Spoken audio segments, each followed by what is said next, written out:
inside the 10. Carr tips it in and it's Ward. He spins into the end zone for the touchdown. Watching greatness on one end in LeBron. There's a dude with 35 in white getting it done defensively and then offensively taking over the fight. Mama, there goes that man.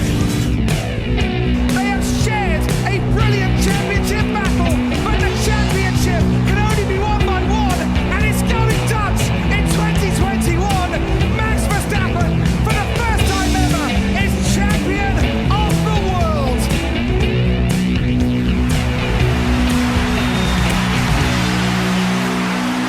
Hello, everybody, and welcome back to this week's edition of the Waterboy Experience. I am your host, the Waterboy himself, Davis McLemore. We have a heck of a show lined up for you today, a messy Formula One race. No NFL news this week because we're going to be focusing on Wrestlemania, both nights. The extravaganza that it was, or the disappointments, the cool stuff. It wasn't all bad, but we're going to talk about that. So, here to help me have all this stuff pinned down here is the Red Bull chugging son of a gun himself, the CEO and CFO of Nye Productions, Mr. Jason Chaddix. Jason, how are you, my man? Well, we're doing this a little bit last minute, finishing up some notes, and pretty much just, like you said, disappointed at WrestleMania. I honestly did not see a lot of excitement in it. Of course, I only watched half that stuff, not even half. I watched like a quarter of that stuff, and I was like, fuck, this is awful. But I saw the main event, and that was a piece of horse shit. Unanimously, the entire fandom has hated it. But we're not just talking WrestleMania. We are also talking about the Formula One race review in Australia and little MLB. Yes, that's correct, actually, because the MLB released their new rules, apparently. Didn't know you could change up the rules of baseball, but you know what? I'm a little unclear of what exactly they're changing here, and we are not big baseball fans because I find the general sport of baseball to be boring as fuck.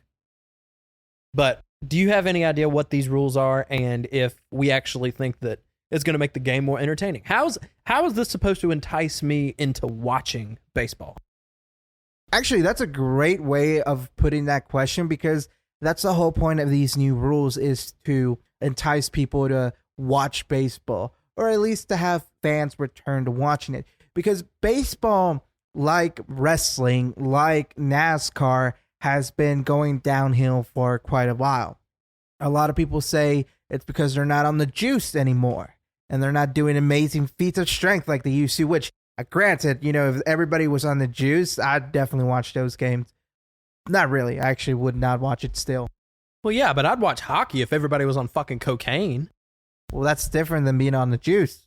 Yeah, but still, I'm all for some chemical assistance in sporting events. Like, let's take Formula One, for example. Let everybody do 4 shots of Hennessy and drink 2 beers. And you know how they usually have, like, water things, like when they go into the pit stop? Replace it with tequila and make them drink tequila every time they go for a pit stop. Now you've got an entertaining race. Kimmy would go, blah, just water for me.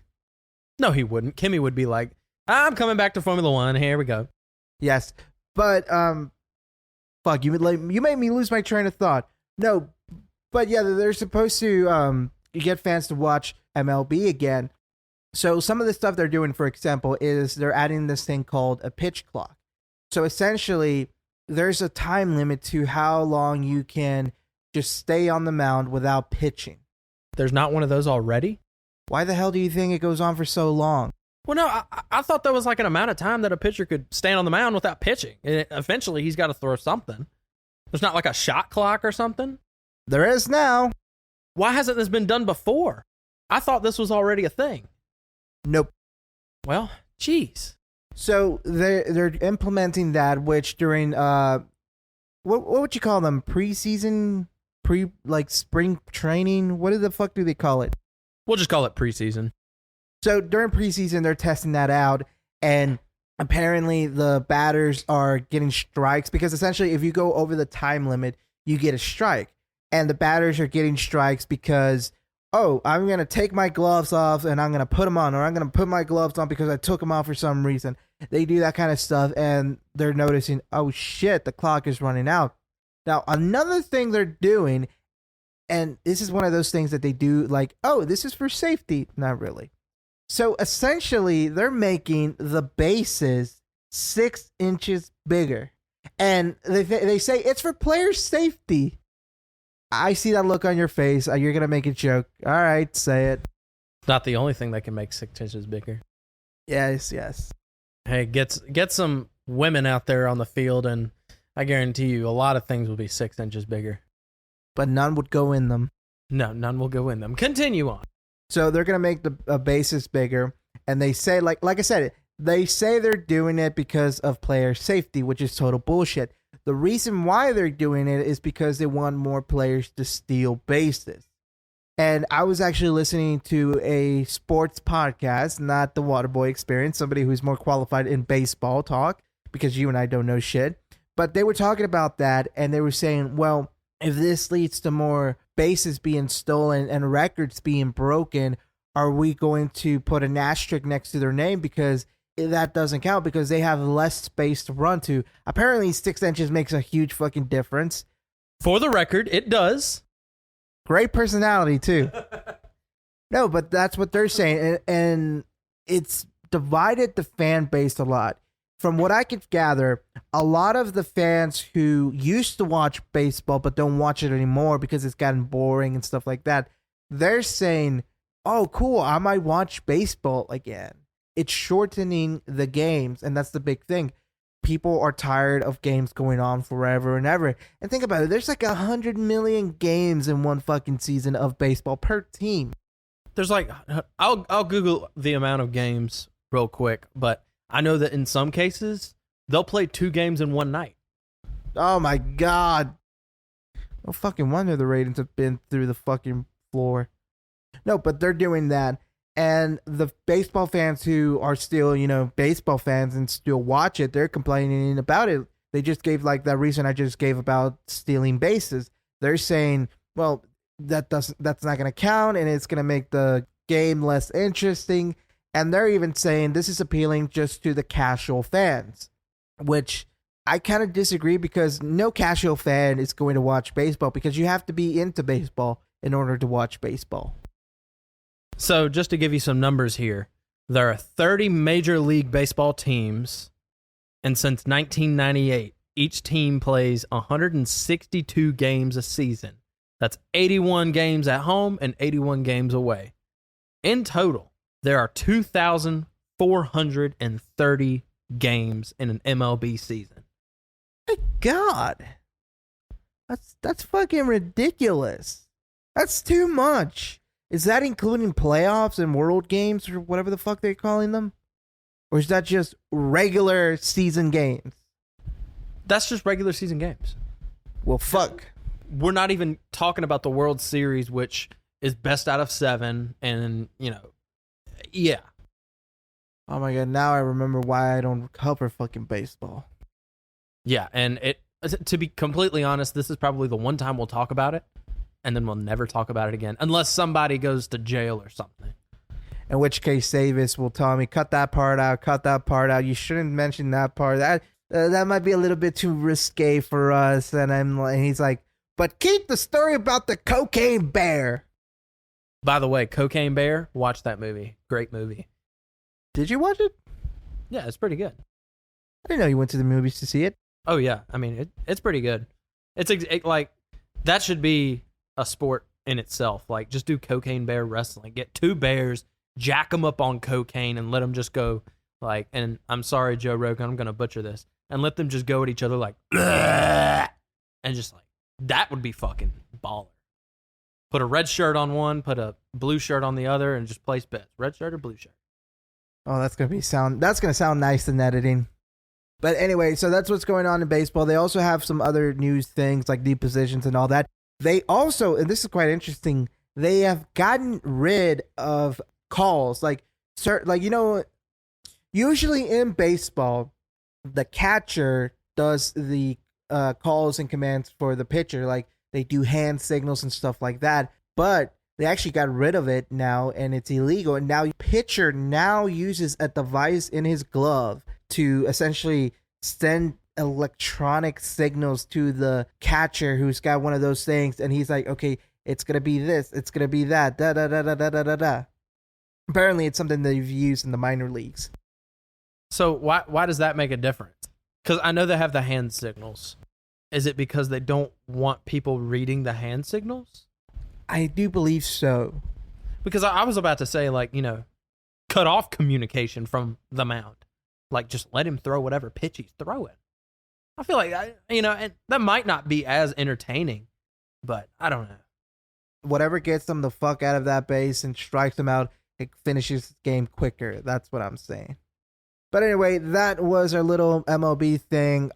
There's pretty much a lot of things that I didn't cover for MLB, but come on. That's it? That's it. We're going on to Formula One. But no, like, how is that supposed to get me excited about baseball? I still don't care. Well, it's supposed to bring in fans who... It's like wrestling. They'll watch a Walter match because Walter is interesting and he's an actual wrestler, but they're not going to watch Kenny Omega versus the Young Bucks. That's the thing. So this is bringing in the fans who saw, classic wrestling and not appealing to the fans who are just Kenny Omega and the Bucks. But what's going to happen is, much like wrestling, how everybody gets used to flipping and diving and going through furniture, we're going to get used to stolen bases. And then what are you going to do after everyone's used to stolen bases? Just like in football, everyone's used to the high-flying touchdowns and everything. It's not as exciting. It's still exciting, don't get me wrong. But it's going to get to a point where it's just the norm. How do you keep the game evolving from there?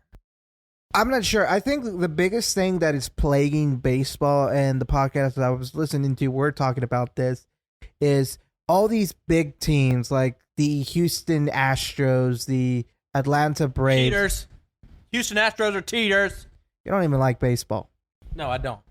No, but essentially the big teams, it's kind of like Formula One. The big teams have a lot of money to spend. All right. And these minor teams, not even minor league teams, but these teams that are lowered on the field, they don't have as much money to spend. And they're hiring kids who are like 19, 20-year-old, and they're signing them to $20 million a year for the next 10, 15 years.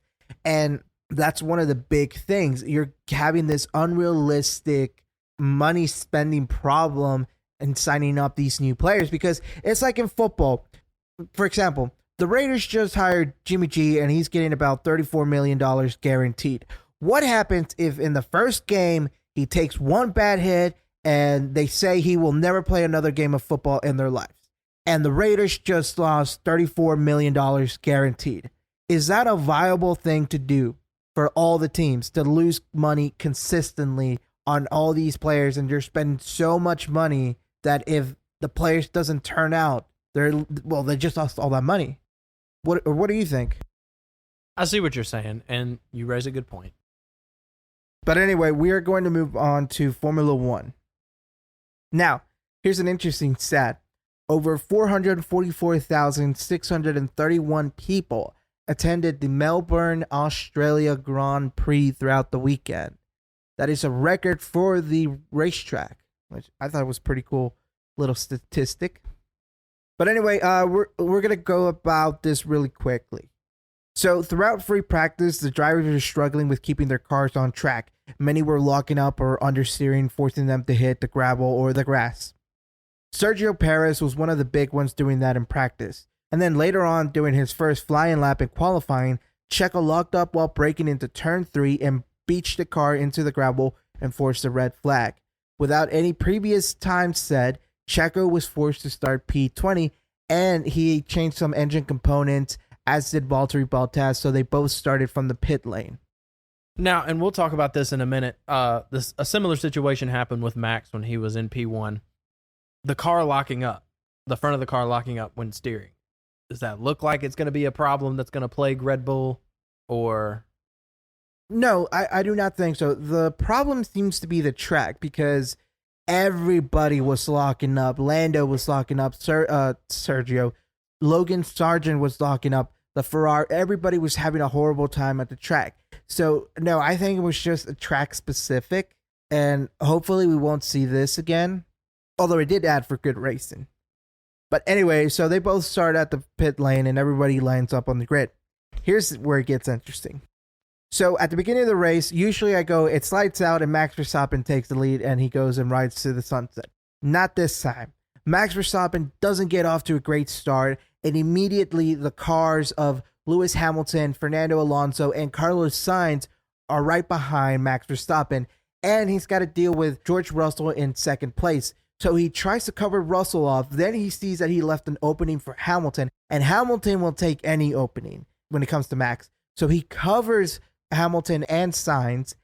That leaves the door open for Russell, and he goes ahead. So he gets ahead into turn 2.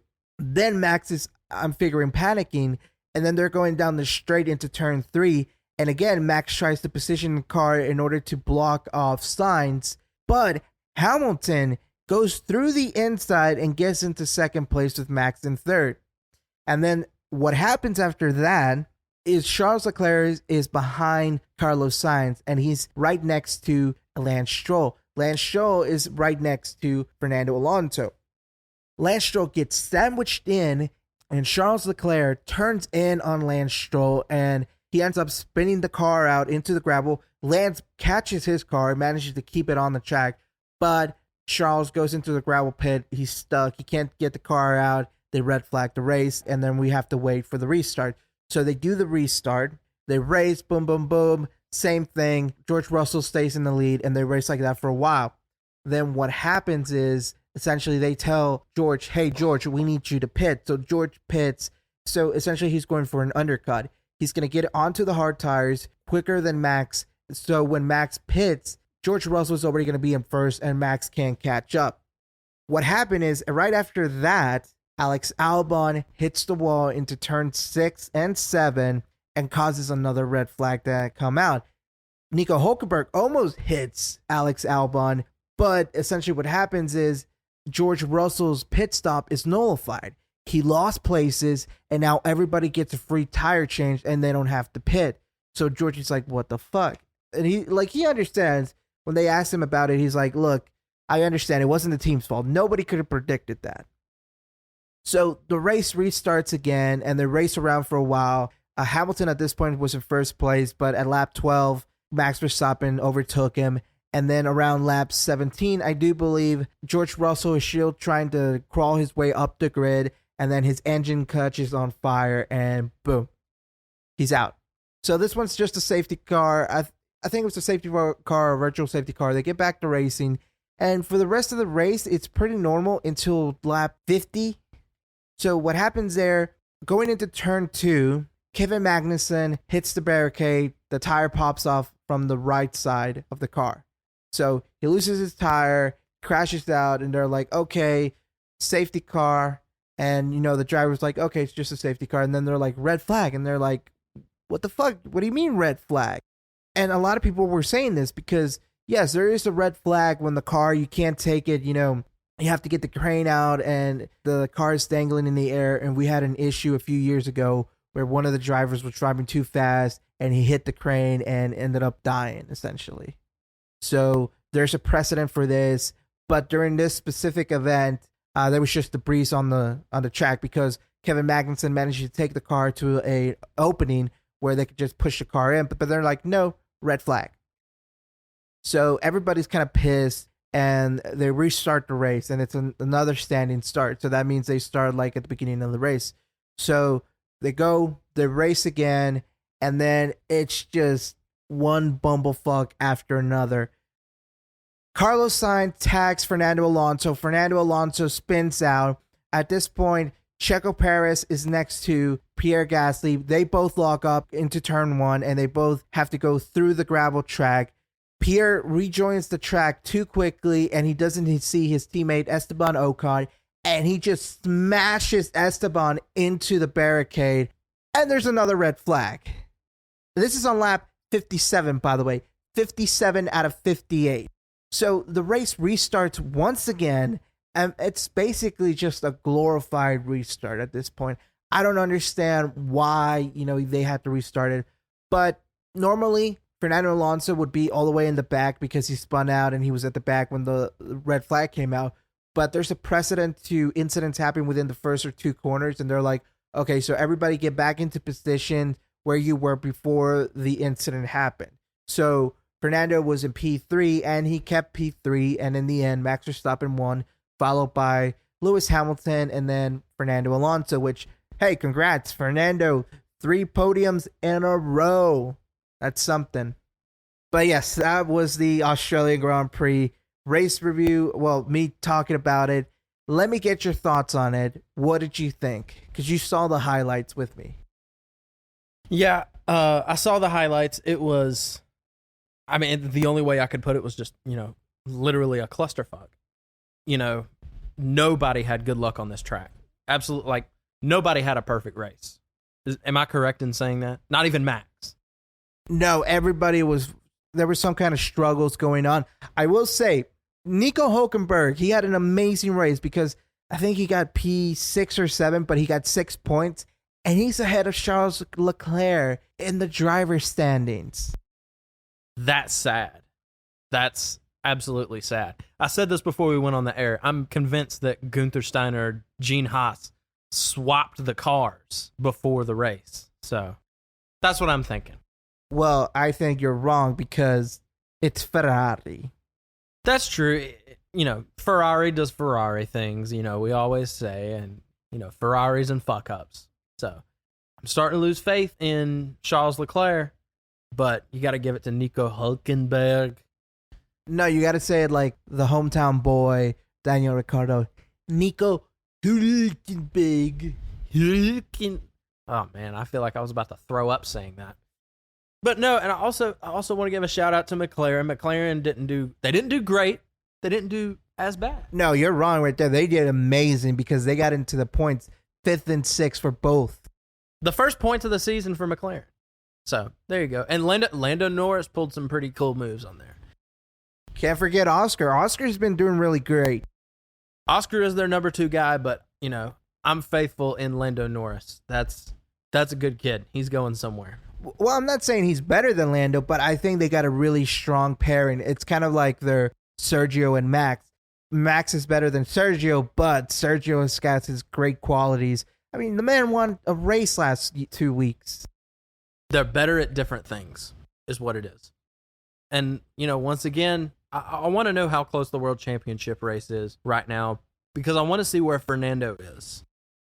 I know I'm getting a little ahead of myself saying Fernando Alonso is competing for a world championship, but I like seeing him competing for a world championship. I've really enjoyed seeing him on the podiums in the past 3 races. Thank you for stalling while I was looking it up. But, okay, so here's the standings. Max Verstappen is number 1 with 69 points. Checo Perez is in P2 with 54 points, followed by Fernando Alonso with 45 points. Lewis Hamilton in 4th place with 38, followed by Carlos Sainz with 20, tied with Lance Stroll at 20, then followed by George Russell, then Lando Norris, then Nico Hülkenberg, then Charles Leclerc. How many points does Charles have? 6, the same amount of points as Nico has just scored. Lando Norris has more points than you, Leclerc. How is that possible? He's driving a McLaren. And look, we were talking about it just last week. Like, that McLaren looks like the new Williams. So I don't understand. And, it's good that at least you have points. But at this point, Ferrari is not competing for points. They're competing for a world championship. Were. They're not anymore. You can drop that dream altogether. Oh, you know what's sad? Even the AlphaTauris have a point. That's absolutely depressing. That's more than Charles did in the first and third race. Not the second. He got points in the second, but he got 6 points. He got all 6 points in the second race, and now he just didn't get any points. Those might be the only 6 points he gets in the entire season. I'm afraid to admit it, but yeah, Charles, you better be looking for a new seat. Let's see if they'll replace Lance Stroll. Could you imagine that? Charles Leclerc and Fernando Alonso on the same team. That would be good. That would be good for Leclerc. Admit it. Just like he was next to Sebastian Vettel. No comment. No comment. Exactly. But yeah, that was our Formula One race review in Austria. We're kind of on a timer, essentially. If we don't finish before the allotted time, Davis's girlfriend is going to whoop our asses. So we're kind of going through this quite quickly. Well, should we talk about the big event? We just talked about the big event. What the fuck are you talking about? Oh, I'm talking about Wrestlemania. Can we talk more about Formula One? Let's talk about baseball. I love baseball. No more baseball talk. I fucking hate baseball. Okay. So here's what we're going to talk about. We're going to talk about night 1, and then we're going to talk about night 2 of WrestleMania. Now, hold on. Let me interject with this. They will not stop with this night 1, night 2. Have one fucking night. Why would I want to watch 10 hours? Quite literally, it said 5 hours, night 2. And they're doing equal time on night 1. So 5 hours, night 2, night 1, night 2, 10 hours in total. That's too much. and here's the thing. I thought it was only one night until I started watching night 1. And then I was like, they started like night 1. And then I was like, wait, what?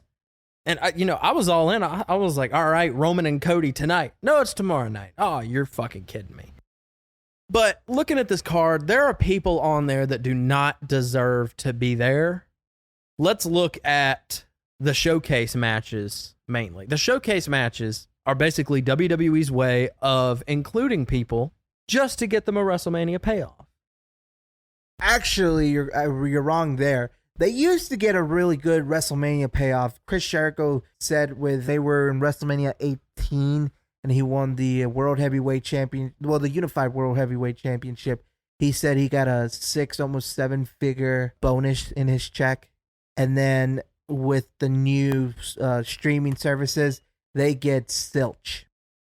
Okay, so they don't get silch, but everybody, No, they get silch. They get silch. Okay, yeah.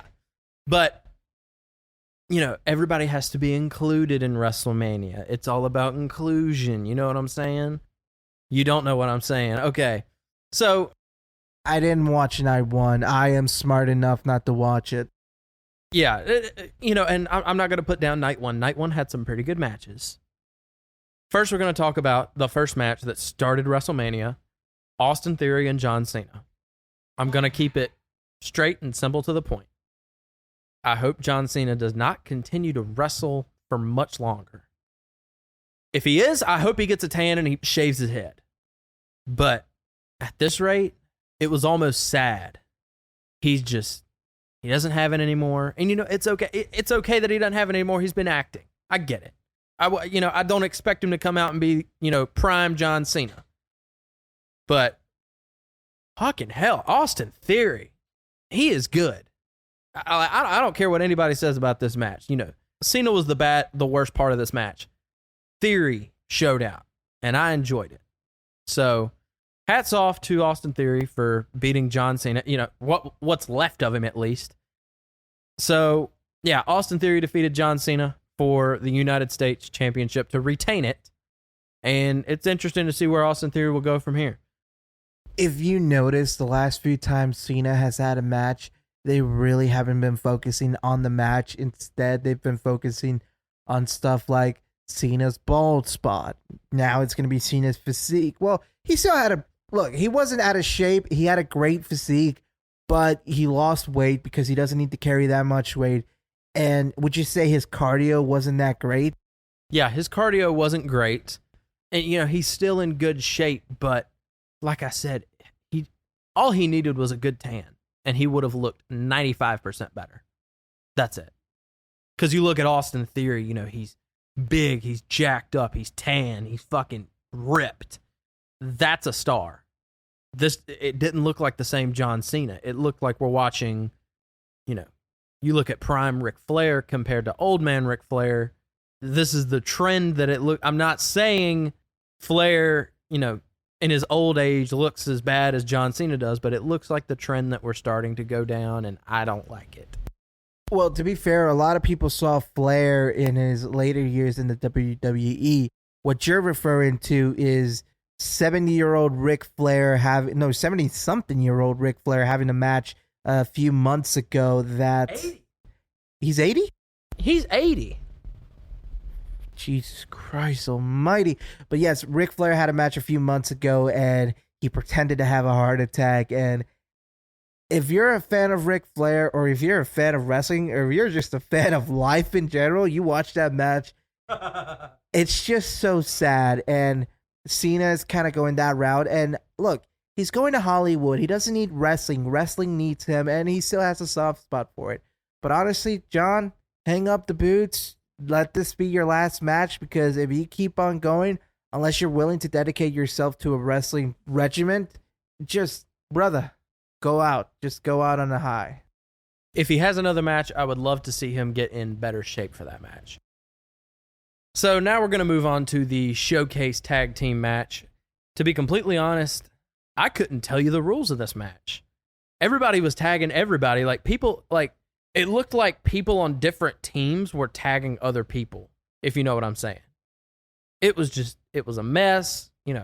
Street Profits got a big pop, and, they're a really good tag team. I know you're not a big fan of them, and, you're going to roll your eyes at me, but I like the Street Profits, and I would like to see them make a tag team title run.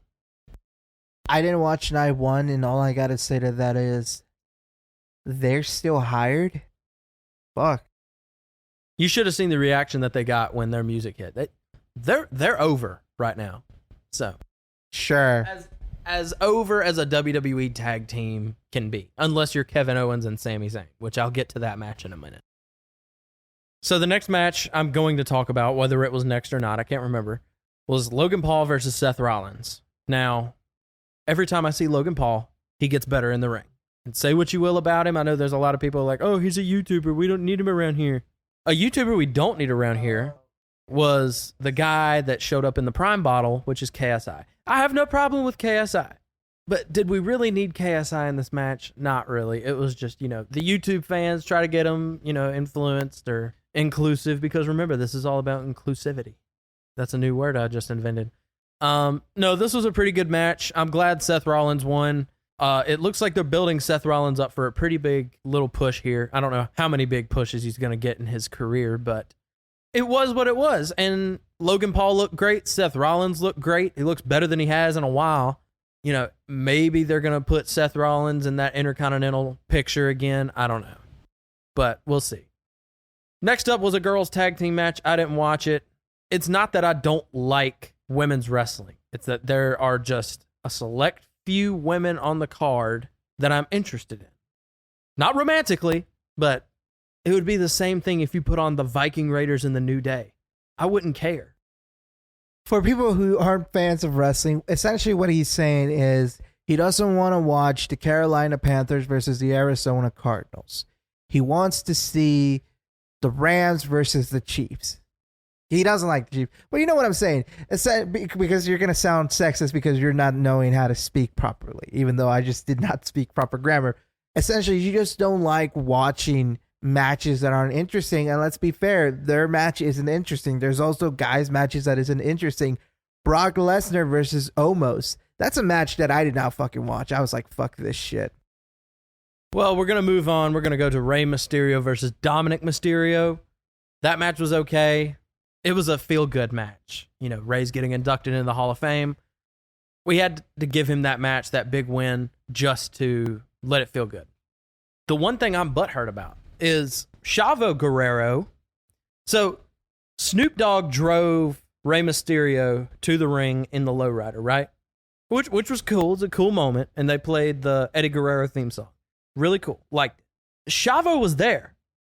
Chavo Guerrero, who is Eddie Guerrero's nephew, why was he not the one driving the car? He's sitting up in the cheap seats. He posted a picture of it.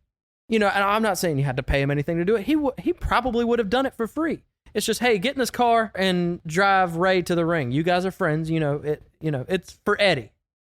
I just missed opportunity. I maybe Chavo has heat backstage because he did stuff with AEW. Overall, the match itself was pretty good.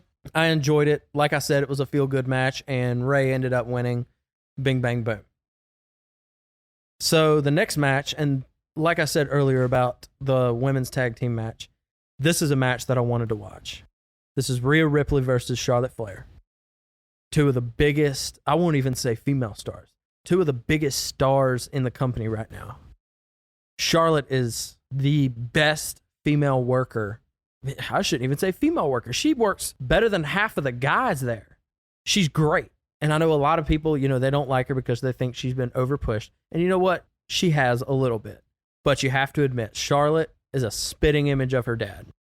Big nose and everything. And then look at Rhea. Rhea coming into this match after winning the Royal Rumble was red hot. She has the personality. She has the talent. She has the promo. She deserved to win this match. And anytime Charlotte and Rhea step into the same ring, we know it's going to be a great match.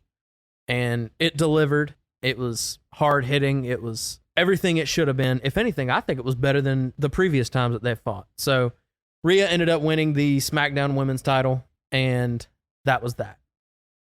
Now, that match could have been the main event. It probably should have been, and I think that would have been nice. But we can't put down Sami Zayn and Kevin Owens versus the Usos. You probably don't agree with me, but I was really hyped to see this match. Because Sammy's over. Kevin, he's over because of his affiliation with Sammy. And then the Usos are one of the longest reigning tag teams in WWE, right? Probably too long, if you ask me. This match wrote itself, basically. We all knew what was going to happen. And, we'll talk about night 2's main event, but we all knew what was going to happen, and it delivered. Sami Zayn beat the Usos, and they won the tag team titles. Everybody freaked out because that's I knew everybody was going to do that. I was going to do that. Everybody was going to pop. It was a great tag team match. I enjoyed it thoroughly, and this was the main event that had the right finish. Moving on to night 2, we had Brock Lesnar versus Almost. Cornette calls him Almost. This was okay. It was as good as I thought it was going to be. Shockingly, it was a little bit better. But Brock Lesnar beat Omos with an F5. I was surprised that he even was able to get him up. But, it's Brock Lesnar. He's a beast. He's a freak of nature. In the end, Brock Lesnar beat Omos with MVP. The next match on the card was what I thought was the best match of WrestleMania. The triple threat match for the Intercontinental Belt. Walter, because I refuse to call him Gunther, Sheamus, and Drew McIntyre. This was hard-hitting. This was when the concept of strong style wrestling has been so misconstrued to where everybody just thinks it's you hit me, then I hit you. And we stand there and we look at each other. And there were a couple spots in this match that did happen, and I didn't like those moments. But this is what I want out of a wrestling match. They make you believe, like when you watch Walter's chops, when you watch Sheamus, or Seamus, whatever you want to call him, when you watch Sheamus do those chest pounds, or you watch Drew McIntyre do the headbutt, or, power bombs, all that kind of stuff. Anything that's just high impact. That's what I want out of a wrestling match. And this delivered. The crowd was behind Sheamus. Go back and watch that match. Every time Sheamus got momentum going, they started freaking out. And I've never seen Sheamus this over. And think about how long he's been there. He's been there since we were little.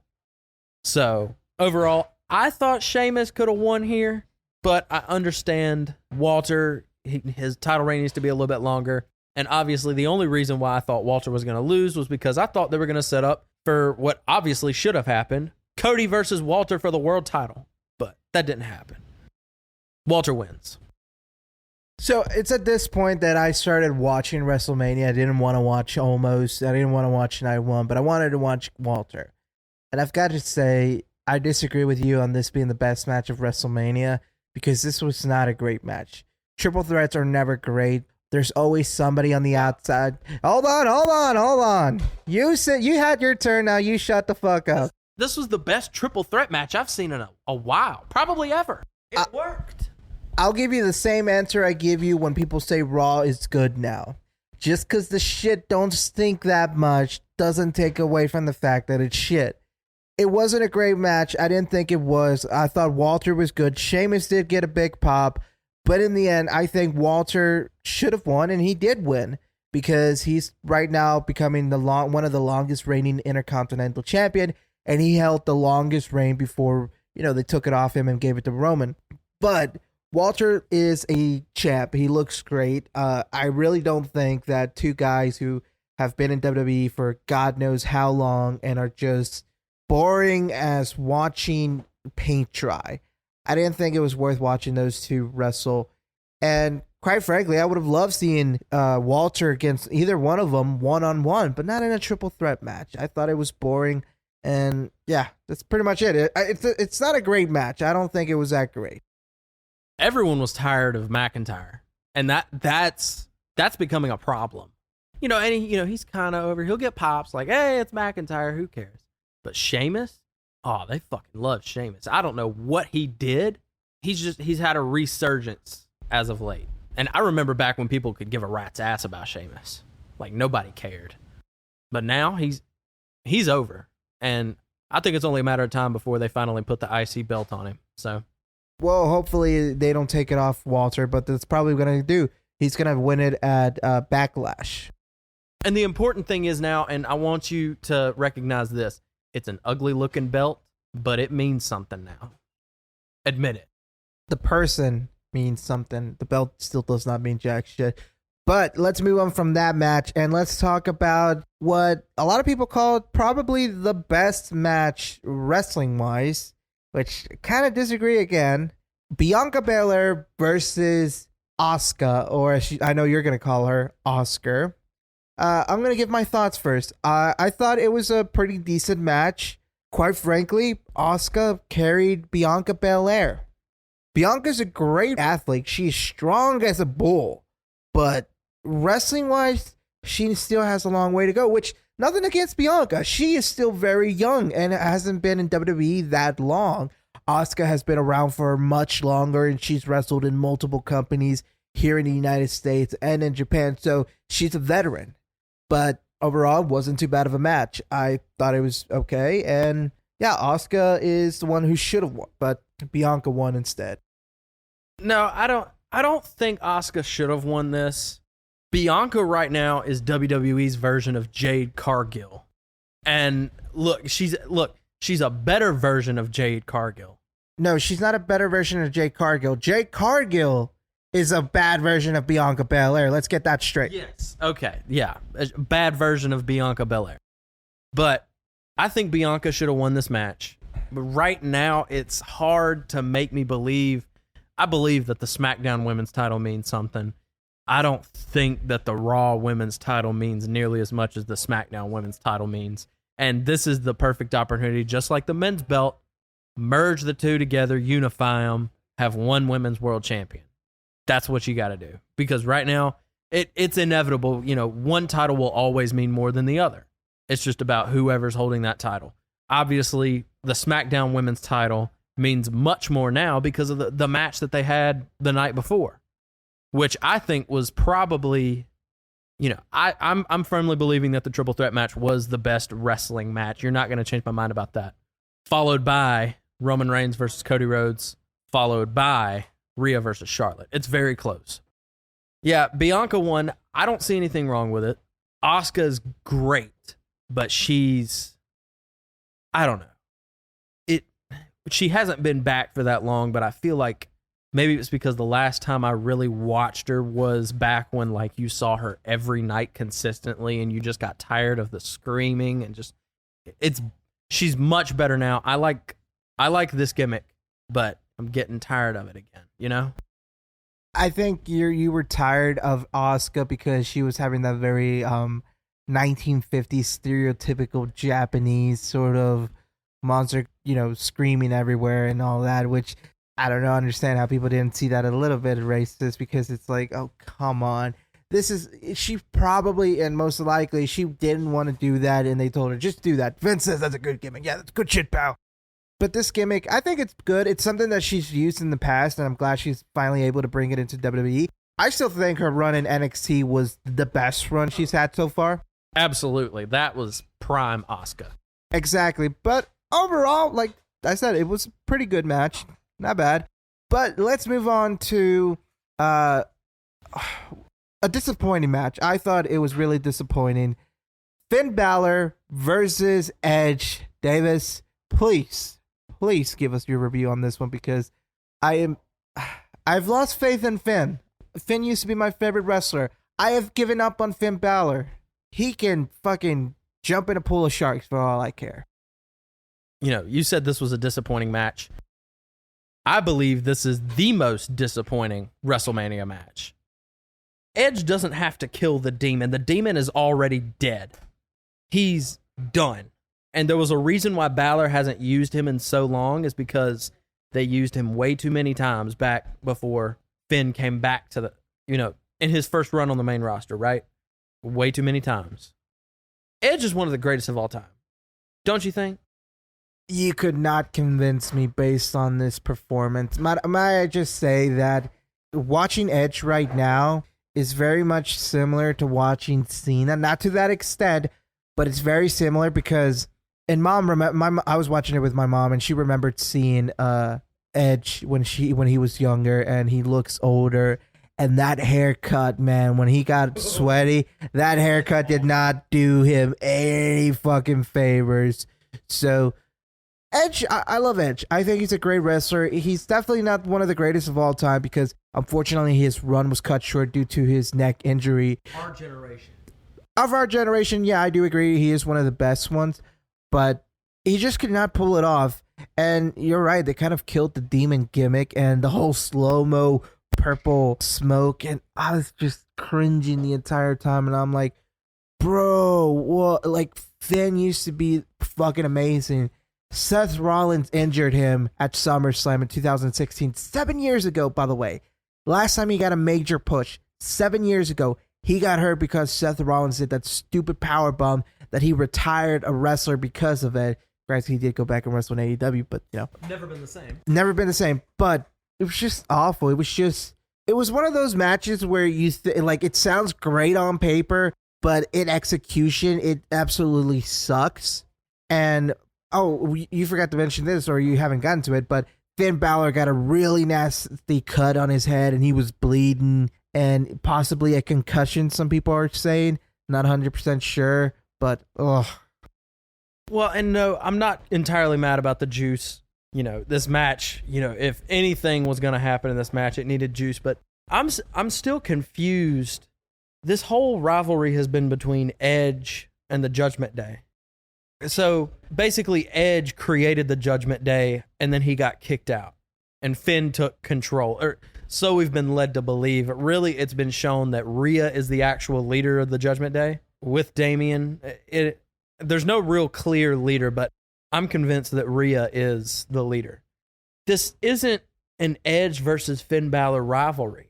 This is Edge versus the Judgment Day. So I'm a little confused why this had to go to a Hell in a Cell match. You know what I'm saying?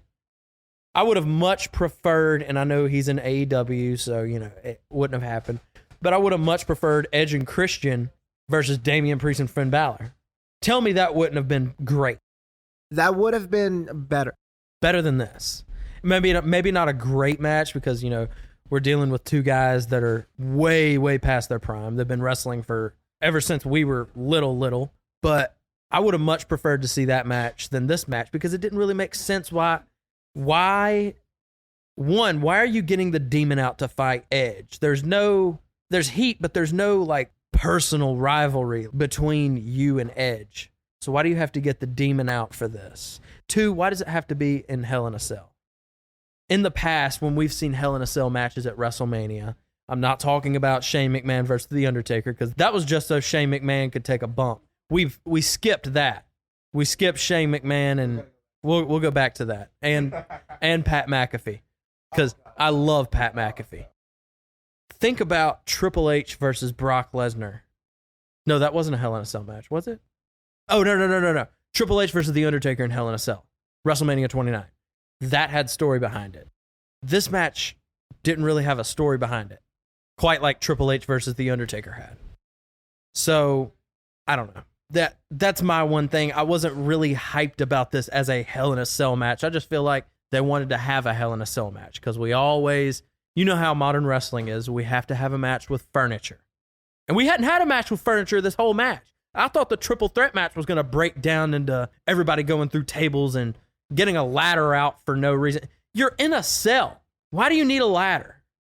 And the kendo stick is the most overused object in wrestling. Everybody, it's been exposed. It doesn't actually hurt.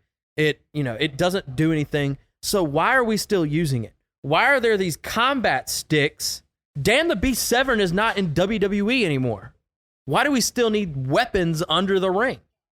Raven, where's Raven with his buggy full of, trash or whatever?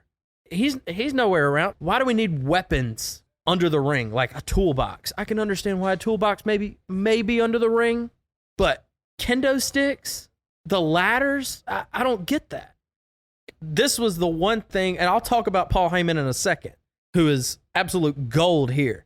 This is the one curse that Paul Heyman put on wrestling. Everyone has to go through a table for a match to be good. Everyone has to climb up a ladder and jump off of it, do coup de grace. Everyone has to hit each other with chairs. If you walked up to a random person and said the word wrestling, the first thing that would come to their mind is just a big, sweaty guy hitting another big, sweaty guy with a chair. We can thank ECW for that. So thanks a lot, Paul Heyman. So overall, this match, it was not great. Probably one of the most confusing and weird. The entrances were the entrances were the worst part of this match. Because one, I would have waited until nighttime to do Finn Balor, because that only works when it's dead dark. Two, what Kanye West outfit was Edge wearing? Tell me that doesn't look like something Kanye West would wear. That silver mask, it didn't make any sense. And then the bat wings, just be Edge. That's what I want to see. I want to hear Metalingus and the smoke go up, and then you do the thing and the coat, and I don't know.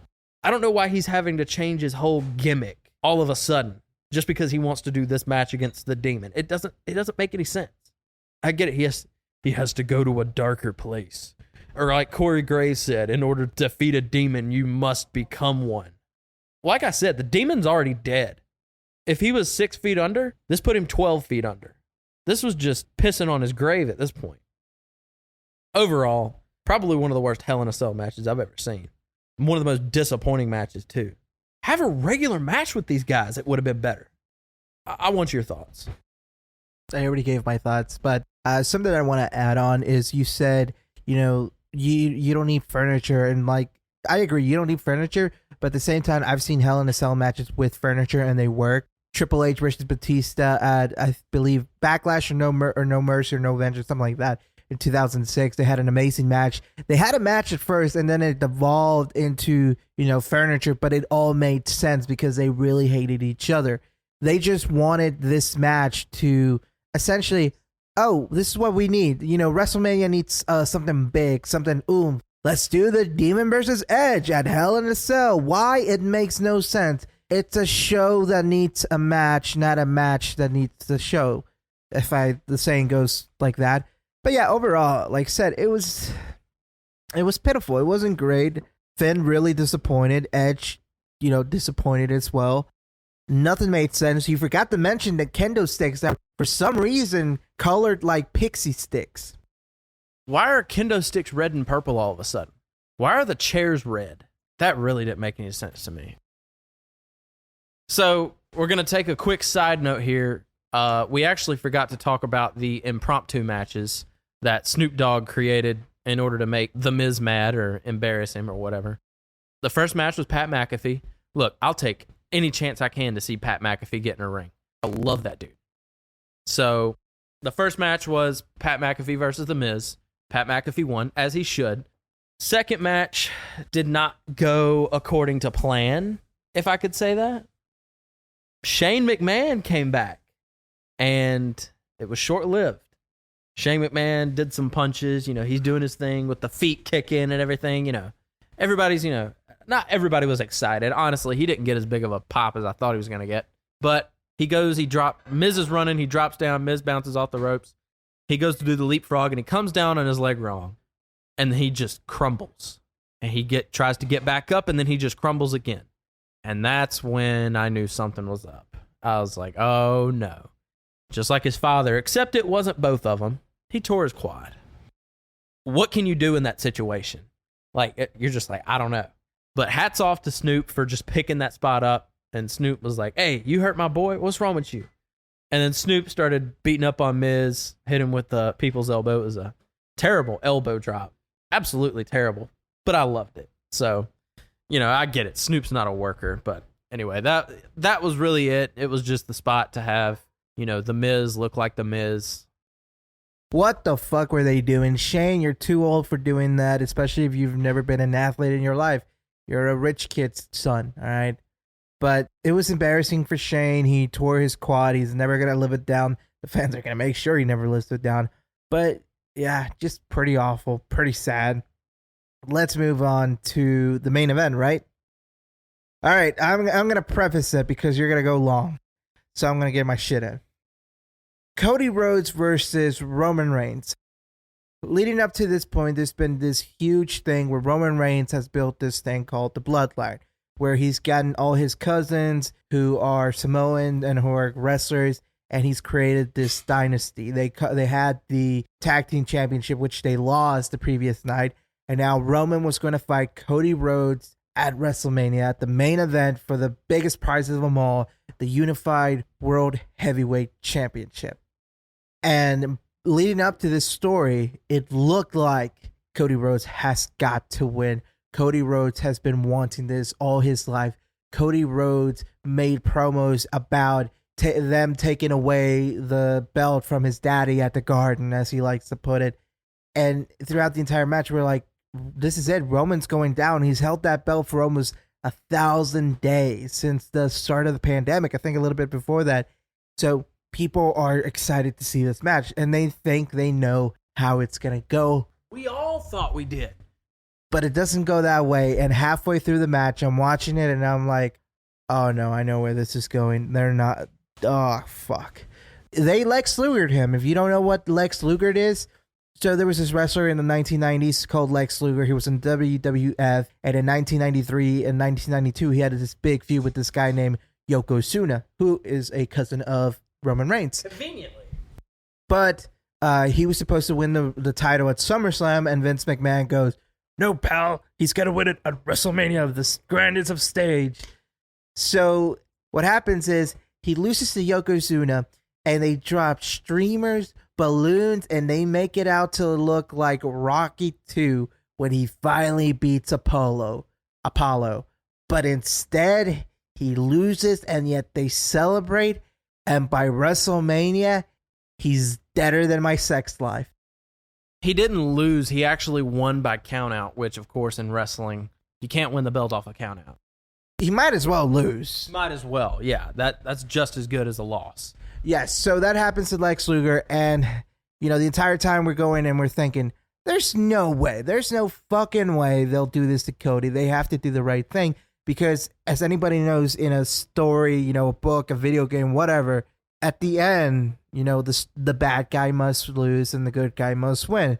If you write it right, you know, that's what happens. You could do it the other way around, but if you write it right. In this case, neither are good.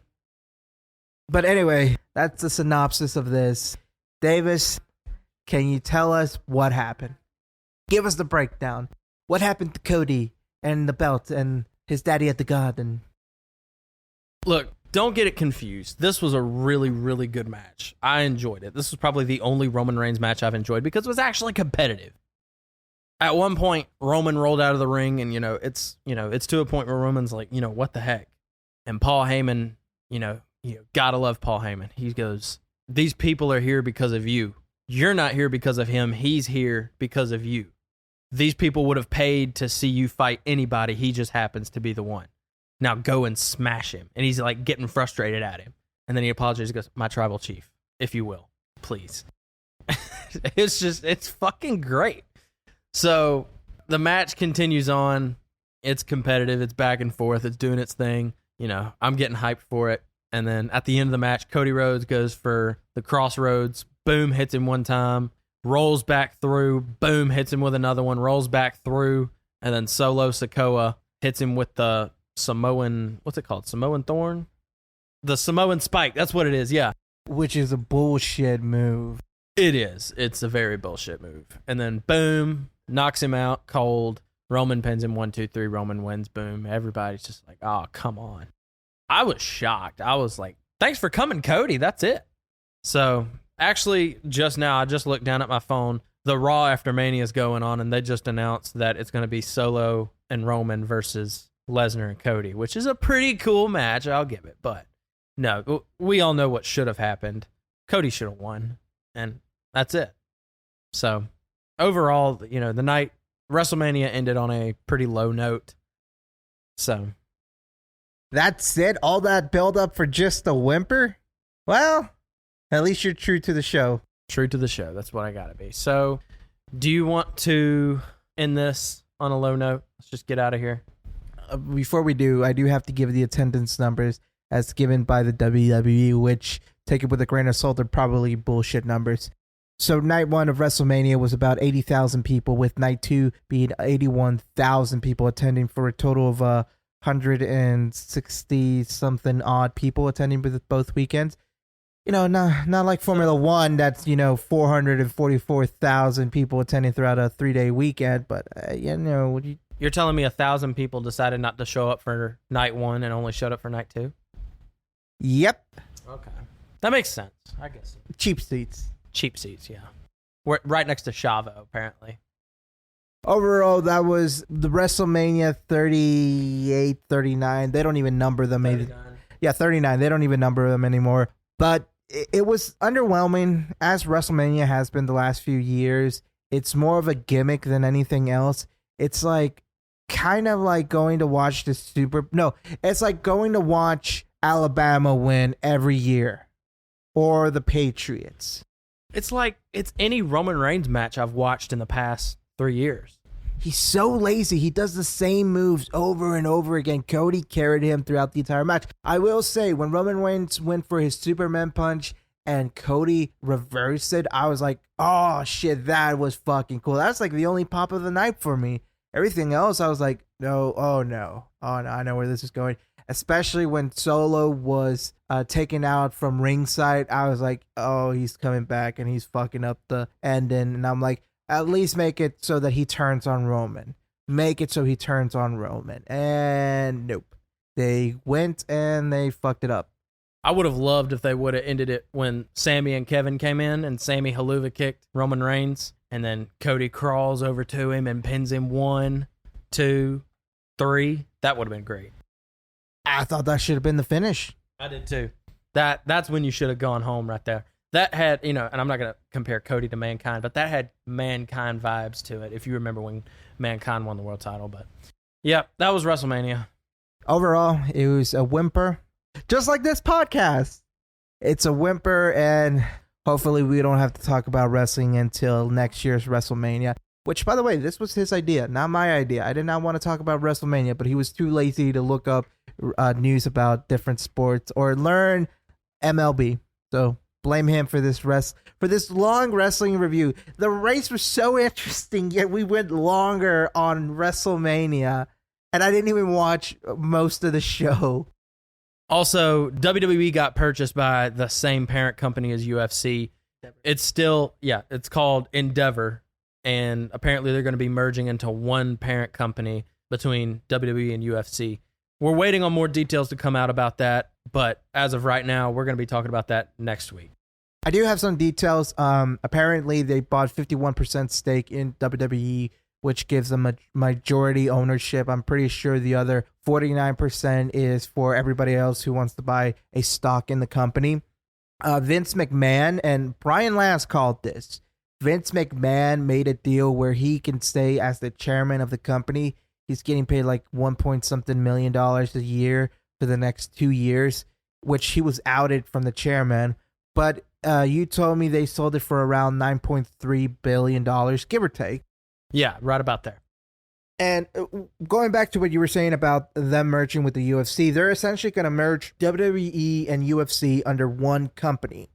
And that's because right now, WWE is its own separate entity. So they're going to combine both companies and make it a publicly traded company, both of them, the UFC and WWE, which they already are, and supposedly combined, they are worth $27 billion on the stock market, which is so fucking bullshit. There's no fucking way that company is worth that much. So, yeah, that's the news with UFC and WWE partnering up or Endeavor buying WWE. We'll talk about it more next week when there's more news as it's just breaking in. But why don't you just sign us off, white boy? My pleasure. Acknowledge me as the white boy. Thank you for that. Thank you for listening to this episode of the Waterboy Experience, and peace. Second and goal just outside the 10. Hart tips it in and it's Waller. He spins into the end zone for the touchdown. You're watching greatness on one end. In LeBron, there's a dude with 35 in white getting it done. Defense